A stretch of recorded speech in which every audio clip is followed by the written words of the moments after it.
Assalamualaikum warahmatullahi wabarakatuh.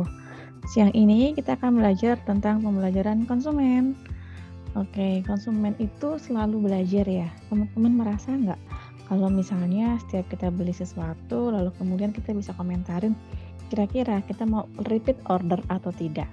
Seperti itu. Konsumen selalu belajar dari pengalaman ya, dari masa lalu, kemudian bersandar dari pengalaman tersebut merupakan suatu proses belajar. Kemudian belajar itu apa sih gitu ya? Belajar itu terjadi dari perubahan perilaku sebagai hasil dari pengalaman masa lalu. Dulu nggak tahu, sekarang tahu gitu ya. Atau berproses dari pengalaman-pengalaman yang sudah terdahulu. Kemudian kepuasan terhadap suatu brand akan membuat konsumen memilih membeli ulang atau memungkinkan terjadinya perilaku kebiasaan dan brand loyalty. Teman-teman misalnya, pada pertemuan sebelumnya saya pernah jelasin kalau misalnya beli pompa air, misalnya harus beli yang Sanyo. Atau misalnya kalau beli HP, misalnya teman-teman suka HP sesuatu merek tertentu, mungkin teman-teman akan repeat order dengan HP yang jenis dengan merek yang sama. Oke, kemudian Kemudian proses pembelajaran merupakan proses yang terfokus pada kondisi-kondisi yang mampu memproduksi perilaku konsisten sepanjang waktu. Oke. Kemudian proses pembelajaran itu gimana sih prosesnya? Proses pembelajaran konsumen. Jadi ini merupakan bahan sebetulnya ada di PKI Belajar. Yaitu ada behaviorist theory dan cognitive theory. Behaviorist theory adalah pendekatan teori yang mengkonsen pada observasi terhadap perubahan respon individu sebagai hasil pemaparan stimulus. Nah, jadi dia modelnya ada dua, yaitu classical conditioning theory sama ada instrumental conditioning theory. Nah, dibagi dua. Sebetulnya learning theories itu dibagi dua ya. Ada behavioral sama ada yang kognitif. Kalau yang behavioral itu berarti ada yang namanya classical conditioning sama instrumental conditioning. Oke, kita akan masuk ke classical conditioning dulu. Classical conditioning atau yang saya sebut CC biasanya merupakan aplikasi riset dari Pavlov. Ingat nggak sih yang ada anjing kalau keluar salivanya, seperti itu. Dalam proses CC, proses asosiasi terbentuk dengan cara memasang stimulus sekunder dengan stimulus primer. Nah, pembentukan asosiasi dilakukan dengan repetisi, pengulangan, kemudian saling menghubungkan. Nah, kemudian ini adalah contohnya ya. Ada unconditioning stimulus, lalu kemudian berubah jadi unconditioning respon. Nggak sadar kita merespon seperti itu. Kemudian kita bikin nih suatu kondisi stimulus yang terkondisikan, lalu kemudian responnya adalah conditional respon. Nah, itu merupakan secondary stimulus untuk brand. Lalu kemudian asosiasi sebagai hasil dari proses belajar. Terus kemudian pada teori ini dapat diaplikasikan dengan cara membuat asosiasi antar produk dengan stimulus. Assalamualaikum warahmatullahi wabarakatuh. Siang ini kita akan belajar tentang pembelajaran konsumen. Oke, konsumen itu selalu belajar ya. Teman-teman merasa nggak kalau misalnya setiap kita beli sesuatu, lalu kemudian kita bisa komentarin kira-kira kita mau repeat order atau tidak? Seperti itu. Konsumen selalu belajar dari pengalaman ya, dari masa lalu, kemudian bersandar dari pengalaman tersebut merupakan suatu proses belajar. Kemudian belajar itu apa sih gitu ya? Belajar itu terjadi dari perubahan perilaku sebagai hasil dari pengalaman masa lalu. Dulu nggak tahu, sekarang tahu gitu ya. Atau berproses dari pengalaman-pengalaman yang sudah terdahulu. Kemudian kepuasan terhadap suatu brand akan membuat konsumen memilih membeli ulang atau memungkinkan terjadinya perilaku kebiasaan dan brand loyalty. Teman-teman misalnya, pada pertemuan sebelumnya saya pernah jelasin kalau misalnya beli pompa air, misalnya harus beli yang Sanyo. Atau misalnya kalau beli HP, misalnya teman-teman suka HP sesuatu merek tertentu, mungkin teman-teman akan repeat order dengan HP yang jenis dengan merek yang sama. Oke, kemudian Kemudian proses pembelajaran merupakan proses yang terfokus pada kondisi-kondisi yang mampu memproduksi perilaku konsisten sepanjang waktu. Oke, seperti itu. Oke. Kemudian proses pembelajaran itu gimana sih prosesnya, proses pembelajaran konsumen. Jadi ini merupakan bahan sebetulnya ada di PKI Belajar. Yaitu ada behaviorist teori dan kognitif teori. Behaviorist teori adalah pendekatan teori yang mengkonsen pada observasi terhadap perubahan respon individu sebagai hasil pemaparan stimulus. Nah, jadi dia modelnya ada dua, yaitu classical conditioning theory sama ada instrumental conditioning theory. Nah, dibagi dua. Sebetulnya learning theories itu dibagi dua ya. Ada behavioral sama ada yang kognitif. Kalau yang behavioral itu berarti ada yang namanya classical conditioning sama instrumental conditioning. Oke, kita akan masuk ke classical conditioning dulu. Classical conditioning atau yang saya sebut CC biasanya merupakan aplikasi riset dari Pavlov. Ingat nggak sih yang ada anjing lalu keluar salivanya, seperti itu. Dalam proses CC, proses asosiasi terbentuk dengan cara memasang stimulus sekunder dengan stimulus primer. Nah, pembentukan asosiasi dilakukan dengan repetisi, pengulangan, kemudian seling menghubungkan. Nah, kemudian ini adalah contohnya ya. Ada unconditioning stimulus, lalu kemudian berubah jadi unconditioning respon. Nggak sadar kita merespon seperti itu. Kemudian kita bikin nih satu kondisi stimulus yang terkondisikan, lalu kemudian responnya adalah conditional respon.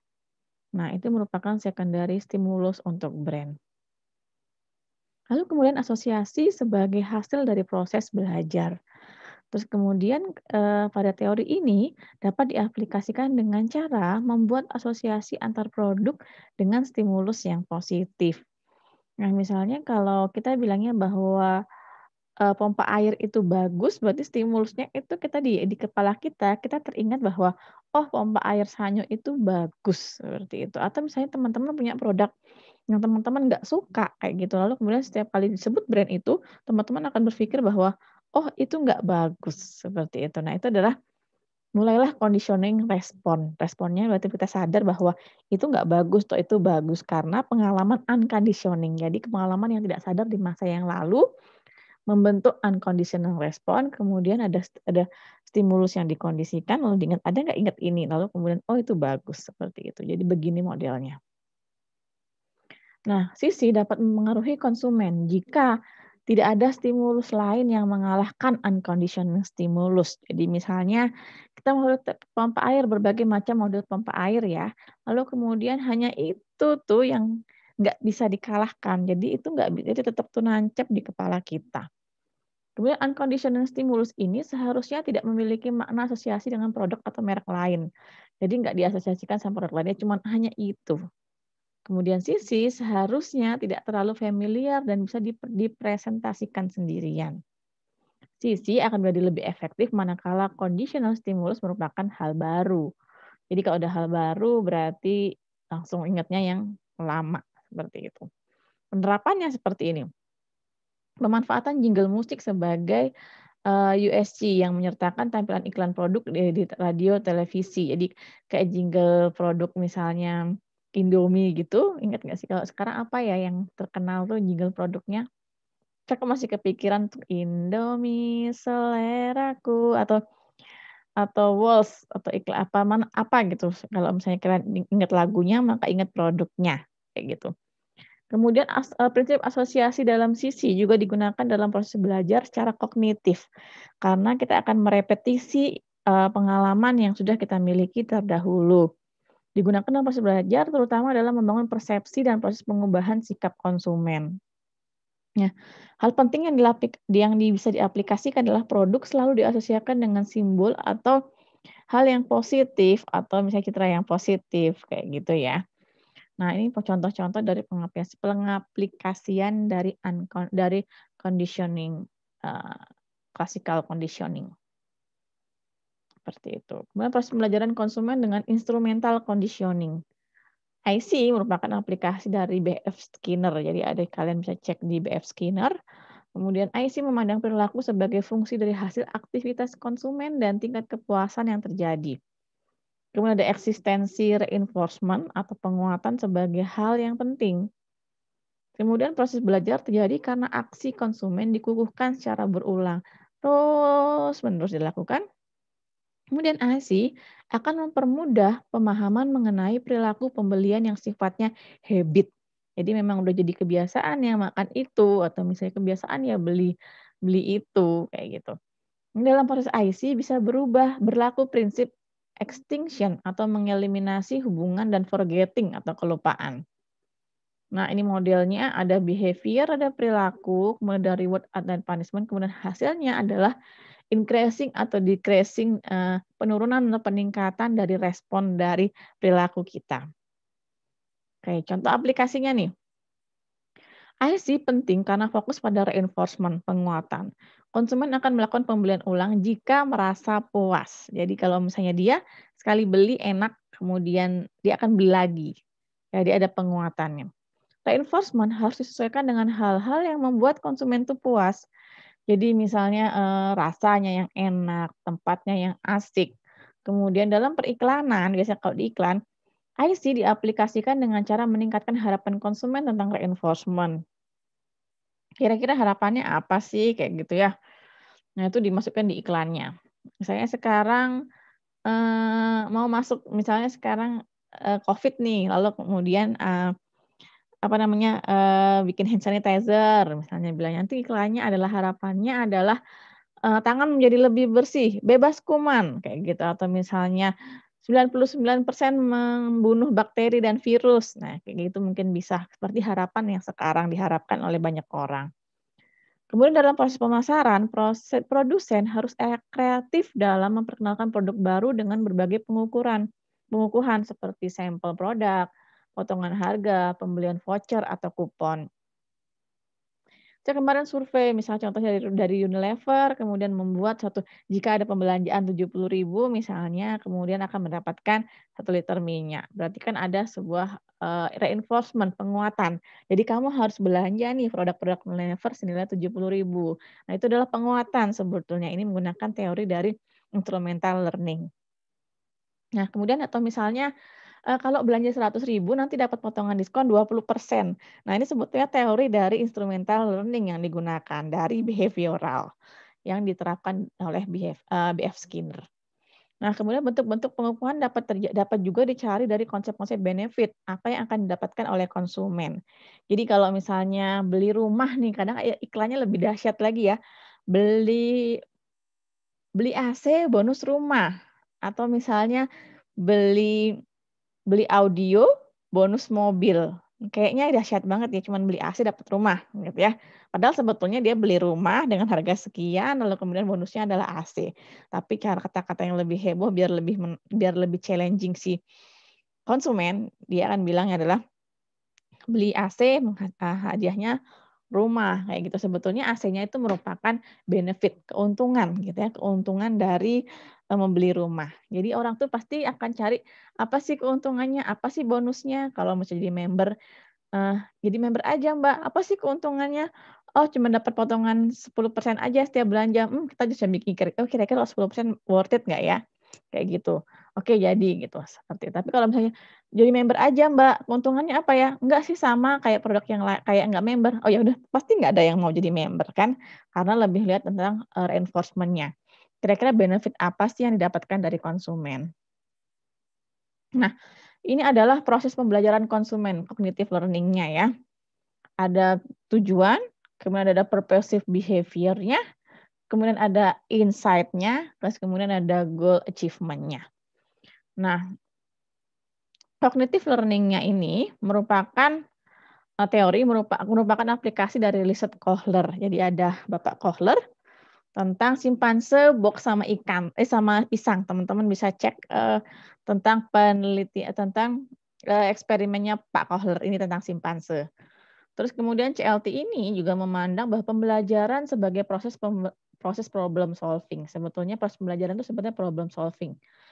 CL adalah proses dari penerimaan stimulus, asosiasi stimulus dengan kebutuhan, dan mengevaluasi alternatif dan cocokkan dengan harapan konsumen. Jadi sebetulnya kalau marketing itu harusnya pinter nih bikin kayak gini untuk produknya laku. Nah, kemudian pendekatan dalam CLT adalah proses problem solving. Problem solving-nya tujuannya adalah pemahaman atau proses insight-nya.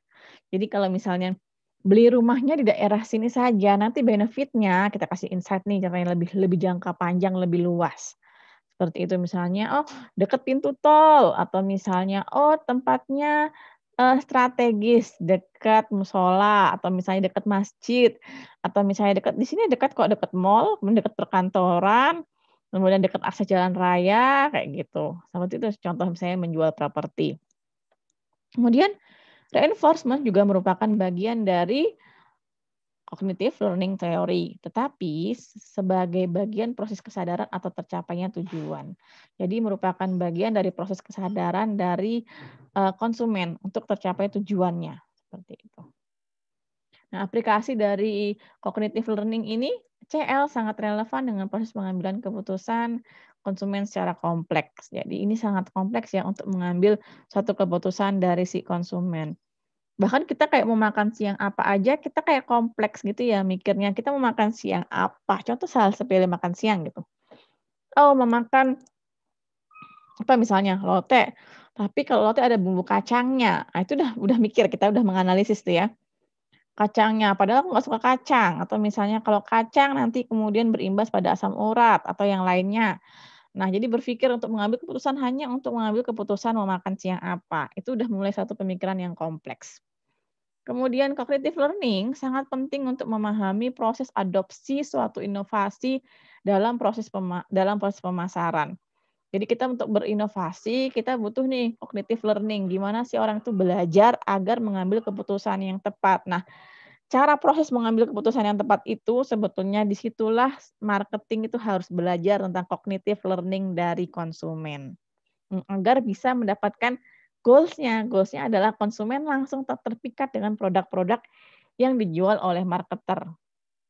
Kemudian CL terrefleksikan dalam pola pembelian dalam suatu komunitas atau pemukiman.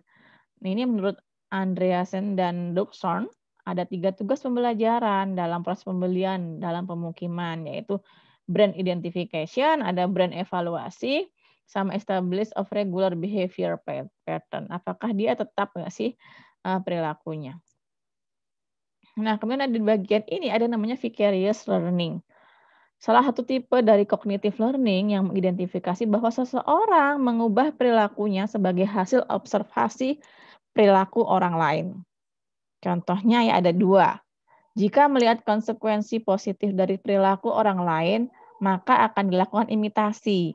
Jadi kalau misalnya kita ngelihat seseorang berperilaku positif, kadang kita jadi ikut-ikutan ya, kayaknya bagus deh kalau aku melakukan hal tanpa kita sadari dan kita sadari kita bisa mengimitasi perilaku itu. Kemudian jika melihat perilaku negatif, akan menghindari perilaku itu. Nah, teman-teman mungkin yang belajar NLP sebetulnya juga ngambil teori dari vicarious learning ini ya.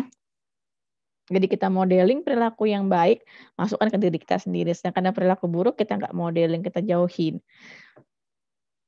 Oke, ada juga kalau tadi aplikasinya, sekarang ada habit. Habit adalah satu perilaku pembelian berulang yang terjadi jika konsumen merasa puas sepanjang waktu terhadap barang atau jasa yang pernah dikonsumsinya.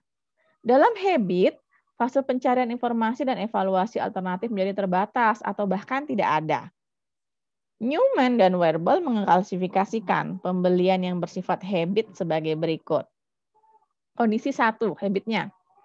Habit membutuhkan pertimbangan hanya pada merek terkenal atau tidak ada upaya untuk mencari informasi. Misalnya kalau beli sabun, aku sukanya sabun Lux misalnya. Oke, berarti terkenalnya infonya Lux aja yang dia tahu. Tanpa dia mau mencari sabun ada Biore atau sabun Lifebuoy dan lainnya, dia nggak mau nyari informasi. Kondisi kedua, habit membutuhkan pertimbangan hanya pada merek yang terkenal dan upaya mencari informasi merek-merek yang sekelas. Jadi tadi tuh dia mau ambil Lux, tapi dia juga mikir kira-kira yang sejenis sama Lux ini apa aja. oh ada Lifebuoy, ada Biore, kemudian ada Dove gitu ya. Kemudian dia baru berpikir untuk mengambil yang mana. Pertimbangannya ada. Kemudian kondisi ketiga, habit membutuhkan pertimbangan mempertimbangkan pada merek lain yang terkenal yang tidak ada dan tidak ada upaya mencari informasi. Jadi membutuhkan pertimbangan pada merek lain. Oke, aku butuh untuk informasi, tapi dia nggak nyari-nyari informasi, yang setaunya dia saja sih, setahu dia saja, tapi dia punya pertimbangan pada merek lain yang terkenal. Jadi dia menggunakan informasi yang sudah tersimpan dalam otaknya tentang, produk-produk itu saja, tanpa mencari lebih lanjut tentang produk-produk lainnya. Fungsi habit adalah mengurangi resiko, terutama bila keterlibatan konsumen terhadap produk sangat tinggi, baik resiko dari sisi kualitas maupun finansial. Habit akan mempermudah proses pengambilan keputusan untuk membeli. Hal ini terjadi karena sedikit atau tak kelebihan untuk mencari informasi. Jadi habitnya akan mempermudah untuk mengambil keputusan ya. Oke, ini adalah probability of purchasing brand again. Jadi ini adalah contohnya pembelian suatu barang, ya. Ada complex decision making. Dia ngambilnya itu dengan pengambilannya kompleks. Oke, kemudian dia naik. Kemudian limited decision making, pengambilan putusnya terbatas, maka skornya akan di 5 gitu ya. Kemudian dia yang di skor 8 sampai seterusnya itu dia jadi habit, repetisi purchasing. Kemudian kalau untuk tapi bedanya pada saat time spent in pre-purchase information search, jadi sebelum membeli, complex decision making ini cukup lama ya, cukup lama prosesnya. Kemudian kalau misalnya jadi agak lama ya untuk ngambilnya itu akan lama. Jadi dia akan kebalikan. Tapi kalau misalnya dia limited decision making, dia agak cepat gitu ya. Dia agak cepat, nggak selama complex decision making.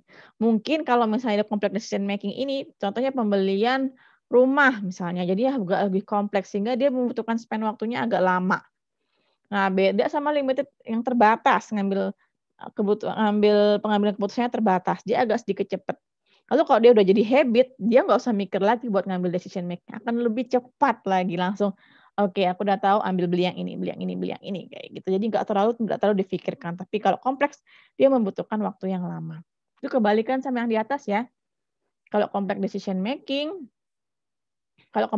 dia akan skornya akan sampai di 3 kayak gitu. Kemungkinannya akan membeli hal yang sama lagi. Itu kalau complex decision making dia akan sedikit, tapi kalau udah jadi habit, dia akan jadi semakin sering untuk kemungkinannya untuk membeli itu akan sering jika habitnya sudah terbangun pada kemungkinan untuk membeli lagi. Oke, ini adalah brand loyalty. Brand loyalty merupakan suatu sikap positif terhadap merek dan menghasilkan suatu perilaku membeli ulang secara konsisten sepanjang waktu. Ada 2 pendekatan dalam konsep brand loyalty ini ya. Yang pertama pendekatan instrumental conditioning, pembelian berulang diasumsikan sebagai hasil dari reinforcement dan kekuatan hubungan antar stimulus dan respon. Nah, yang kedua, pendekatan kognitif. Kalau tadi pendekatan IC yang instrumental conditioning, sekarang yang pendekatan kognitif. Pembelian ulang yang didasari oleh komitmen terhadap merek merupakan fungsi dari proses problem solving dan evaluasi terhadap kebutuhan. Nah, ini ada keterbatasan ya pendekatan behavioral dalam brand loyalty. Pengukuran terhadap brand loyalty berdasarkan masa lampau akan mengacaukan. Jadi kita ngukur pada masa lampau itu akan sangat bikin karena terdahulu gitu ya. Contohnya, konsumsi kopi merek tertentu karena pasangan tetamu bukan proses reinforcement. Jadi bukan proses, jadi dia tidak menguatkan perilaku yang lama kayak gitu. Tidak menguatkan perilakunya sehingga itu bikin tidak membuat dia jadi loyal. Nah, kemudian proses pembelian konsumen terkadang tidak merefleksikan reinforcement. Kadang beli sesuatu itu tidak dari penguatan. Contohnya pembelian seperti Reversion yaitu kembali ke merek yang original. Jadi memang ya udah aku beli yang misalnya kopi apa sih, kalau sekarang banyak banyak jenis kopi ya, misalnya kalau dulu banget mungkin mau beli kopi, kopi apa sih mereknya dulu tuh misalnya Nescafe atau yang lain, kalau sekarang kan udah berbagai macam jenis merek kopi ya. Kemudian ada brand loyalty terkadang bukan hanya sebagai fungsi dari perilaku sebelumnya. Jadi kita nggak bisa ngedetect bahwa apakah dia perilaku sebelumnya itu menggunakan itu atau baru sekarang brand loyalty-nya. Oke, itu tadi tentang konsumen, tentang pembelajaran konsumen. Terima kasih sudah belajar bersama Bu Citra. Assalamualaikum warahmatullahi wabarakatuh.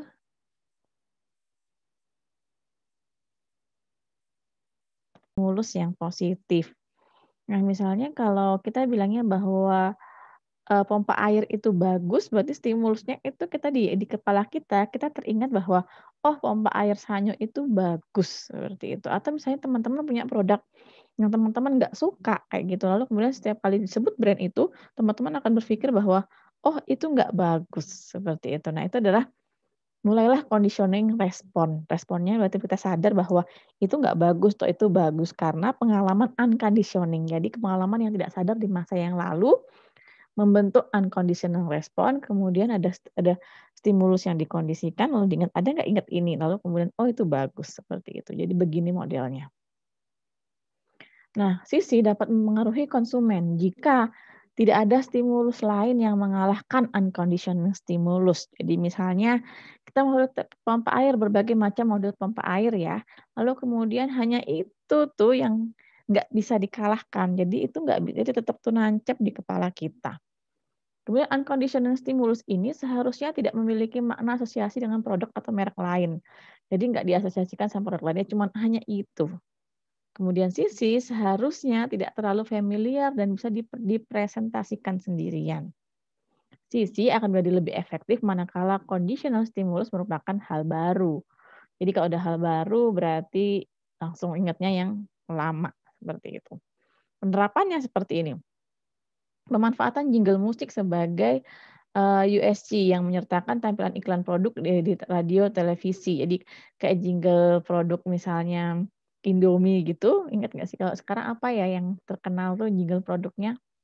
Kakak masih kepikiran tuh Indomie seleraku atau Walls atau iklan apa gitu. Kalau misalnya kalian ingat lagunya maka ingat produknya, kayak gitu. Kemudian prinsip asosiasi dalam sisi juga digunakan dalam proses belajar secara kognitif, karena kita akan merepetisi, pengalaman yang sudah kita miliki terdahulu. Digunakan dalam proses belajar terutama dalam membangun persepsi dan proses pengubahan sikap konsumen. Nah, hal penting yang bisa diaplikasikan adalah produk selalu diasosiasikan dengan simbol atau hal yang positif atau misalnya citra yang positif, kayak gitu ya. Nah, ini contoh-contoh dari pengaplikasian dari conditioning, classical conditioning. Seperti itu. Kemudian proses pembelajaran konsumen dengan instrumental conditioning. IC merupakan aplikasi dari B.F. Skinner. Jadi kalian bisa cek di B.F. Skinner. Kemudian IC memandang perilaku sebagai fungsi dari hasil aktivitas konsumen dan tingkat kepuasan yang terjadi. Kemudian ada eksistensi reinforcement atau penguatan sebagai hal yang penting. Kemudian proses belajar terjadi karena aksi konsumen dikukuhkan secara berulang, terus menerus dilakukan. Kemudian IC akan mempermudah pemahaman mengenai perilaku pembelian yang sifatnya habit. Jadi memang udah jadi kebiasaan ya makan itu, atau misalnya kebiasaan ya beli itu, kayak gitu. Dalam proses IC bisa berlaku prinsip extinction atau mengeliminasi hubungan dan forgetting atau kelupaan. Nah, ini modelnya ada behavior, ada perilaku, kemudian ada reward dan punishment, kemudian hasilnya adalah increasing atau decreasing, penurunan atau peningkatan dari respon dari perilaku kita. Oke, contoh aplikasinya nih. IC penting karena fokus pada reinforcement, penguatan. Konsumen akan melakukan pembelian ulang jika merasa puas. Jadi kalau misalnya dia sekali beli enak, kemudian dia akan beli lagi. Jadi ada penguatannya. Reinforcement harus disesuaikan dengan hal-hal yang membuat konsumen itu puas. Jadi misalnya rasanya yang enak, tempatnya yang asik. Kemudian dalam periklanan, biasanya kalau di iklan, IC diaplikasikan dengan cara meningkatkan harapan konsumen tentang reinforcement.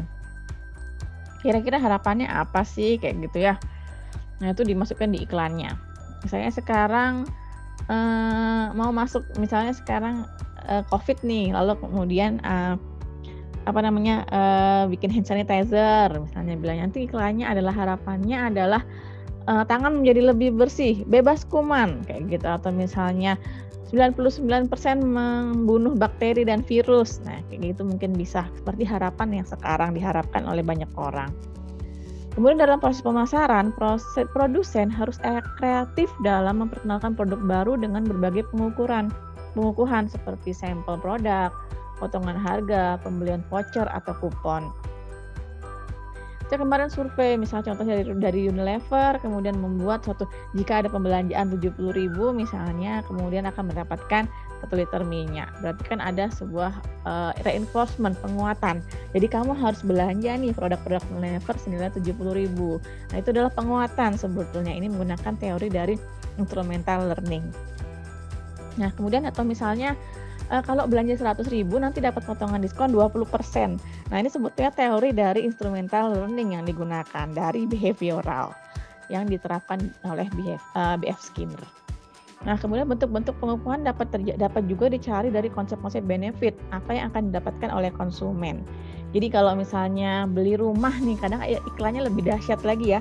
Beli AC bonus rumah, atau misalnya beli audio bonus mobil.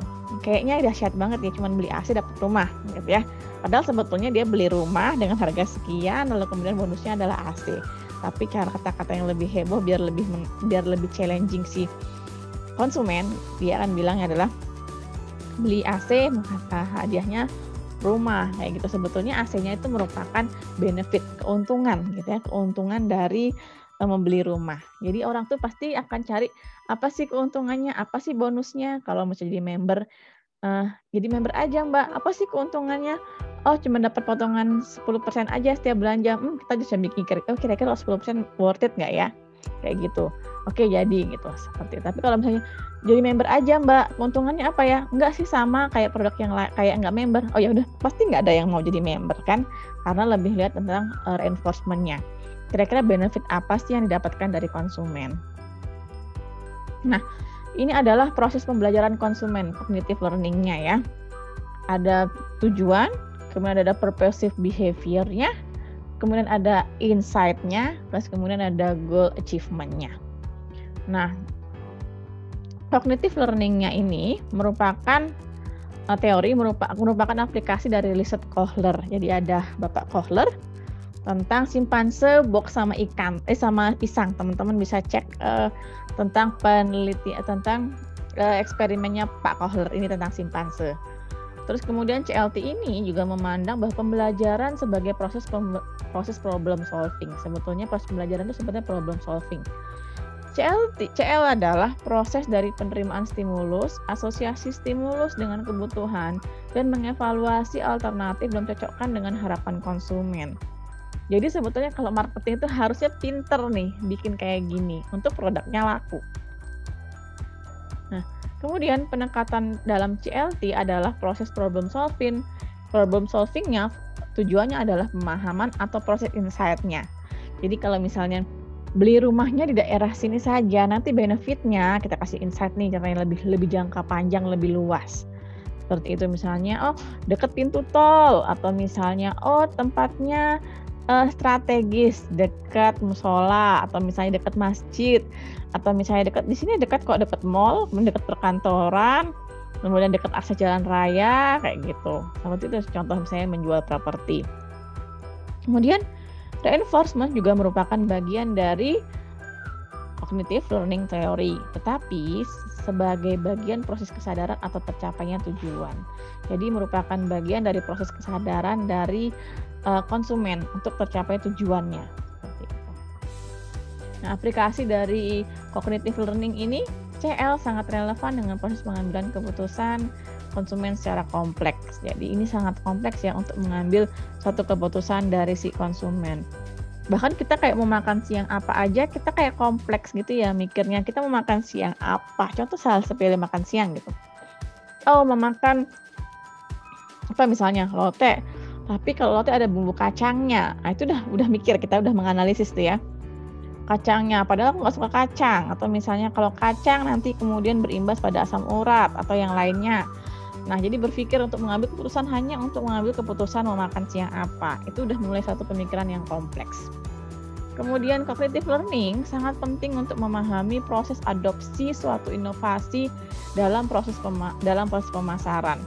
Jadi kita untuk berinovasi, kita butuh nih cognitive learning. Gimana sih orang itu belajar agar mengambil keputusan yang tepat. Nah, cara proses mengambil keputusan yang tepat itu sebetulnya disitulah marketing itu harus belajar tentang cognitive learning dari konsumen agar bisa mendapatkan goals-nya. Goals-nya adalah konsumen langsung terpikat dengan produk-produk yang dijual oleh marketer.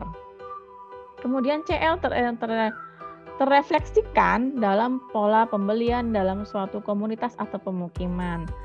Ini menurut Andreasen dan Luxorn, ada 3 tugas pembelajaran dalam proses pembelian dalam pemukiman, yaitu brand identification, ada brand evaluasi, sama establish of regular behavior pattern. Apakah dia tetap nggak sih perilakunya? Nah, kemudian ada di bagian ini ada namanya vicarious learning. Salah satu tipe dari cognitive learning yang mengidentifikasi bahwa seseorang mengubah perilakunya sebagai hasil observasi perilaku orang lain. Contohnya ya ada 2. Jika melihat konsekuensi positif dari perilaku orang lain, maka akan dilakukan imitasi.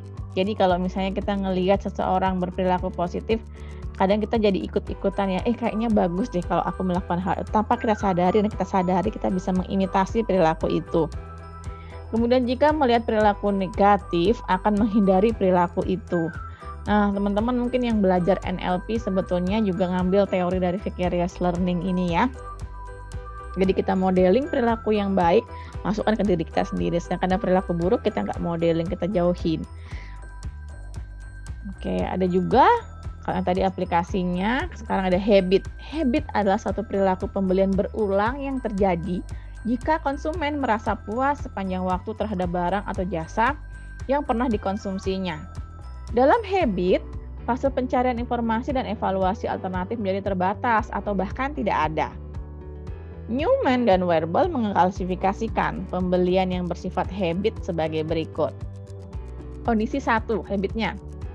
Habit membutuhkan pertimbangan hanya pada merek terkenal atau tidak ada upaya untuk mencari informasi. Misalnya kalau beli sabun, aku sukanya sabun Lux misalnya. Oke, berarti terkenalnya infonya Lux aja yang dia tahu, tanpa dia mau mencari sabun ada Biore atau sabun Lifebuoy dan lainnya, dia nggak mau nyari informasi. Kondisi kedua, habit membutuhkan pertimbangan hanya pada merek yang terkenal dan upaya mencari informasi merek-merek yang sekelas. Jadi tadi tuh dia mau ambil Lux, tapi dia juga mikir kira-kira yang sejenis sama Lux ini apa aja. Oh, ada Lifebuoy, ada Biore, kemudian ada Dove gitu ya. Kemudian dia baru berpikir untuk mengambil yang mana. Pertimbangannya ada. Kemudian kondisi ketiga, habit membutuhkan pertimbangan mempertimbangkan pada merek lain yang terkenal yang tidak ada upaya mencari informasi. Jadi membutuhkan pertimbangan pada merek lain. Oke, aku butuh untuk informasi, tapi dia nggak nyari-nyari informasi, yang setaunya dia saja sih, tapi dia punya pertimbangan pada merek lain yang terkenal. Jadi dia menggunakan informasi yang sudah tersimpan dalam otaknya tentang produk-produk itu saja, tanpa mencari lebih lanjut tentang produk-produk lainnya. Fungsi habit adalah mengurangi resiko, terutama bila keterlibatan konsumen terhadap produk sangat tinggi, baik resiko dari sisi kualitas maupun finansial. Habit akan mempermudah proses pengambilan keputusan untuk membeli. Hal ini terjadi karena sedikit atau tak kelebihan untuk mencari informasi. Jadi habitnya akan mempermudah untuk mengambil keputusan ya. Oke, ini adalah probability of purchasing brand again. Jadi ini adalah contohnya pembelian suatu barang. Ya, ada complex decision making. Dia ngambilnya itu dengan pengambilannya kompleks. Oke, kemudian dia naik. Kemudian limited decision making, pengambilan putusnya terbatas, maka skornya akan di 5 gitu ya. Kemudian dia yang di skor 8 sampai seterusnya itu dia sudah jadi habit, repetisi purchasing. Kemudian kalau untuk tapi bedanya pada saat time spent in pre-purchase information search, jadi sebelum membeli, complex decision making ini cukup lama ya, cukup lama prosesnya. Kemudian kalau misalnya jadi agak lama ya, untuk ngambilnya itu akan lama. Jadi dia akan kebalikan. Tapi kalau misalnya dia limited decision making, dia agak cepat gitu ya. Dia agak cepat, nggak selama complex decision making. Mungkin kalau misalnya ada complex decision making ini, contohnya pembelian rumah misalnya, jadi agak lebih kompleks sehingga dia membutuhkan spend waktunya agak lama. Nah, beda sama limited yang terbatas, ngambil pengambilan keputusannya terbatas, dia agak sedikit cepat.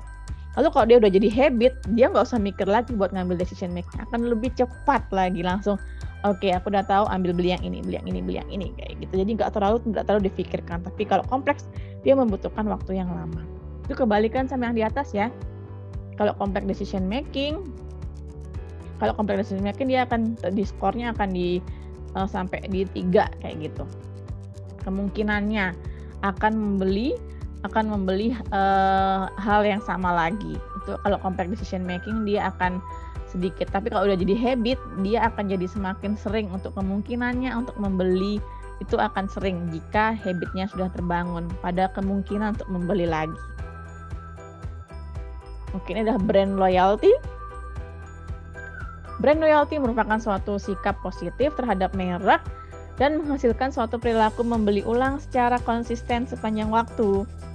Ada 2 pendekatan dalam konsep brand loyalty ini ya. Yang pertama, pendekatan instrumental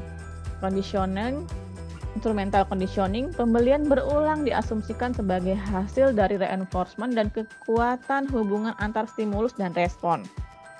Nah, yang kedua, pendekatan kognitif. Kalau tadi pendekatan IC yang instrumental conditioning, sekarang yang pendekatan kognitif, pembelian ulang yang didasari oleh komitmen terhadap merek merupakan fungsi dari proses problem solving dan evaluasi terhadap kebutuhan.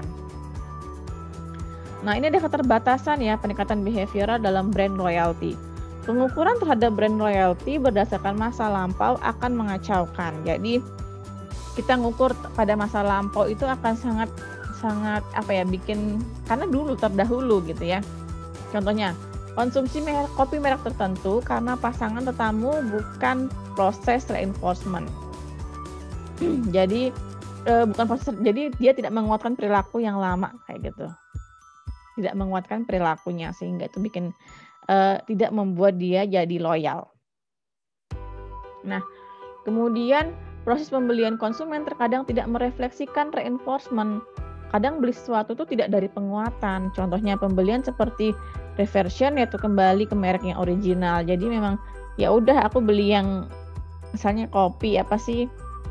Kalau sekarang banyak jenis kopi ya. Misalnya kalau dulu banget mungkin mau beli kopi apa sih mereknya? Dulu tuh misalnya Nescafe atau yang lain. Kalau sekarang kan udah berbagai macam jenis merek kopi ya.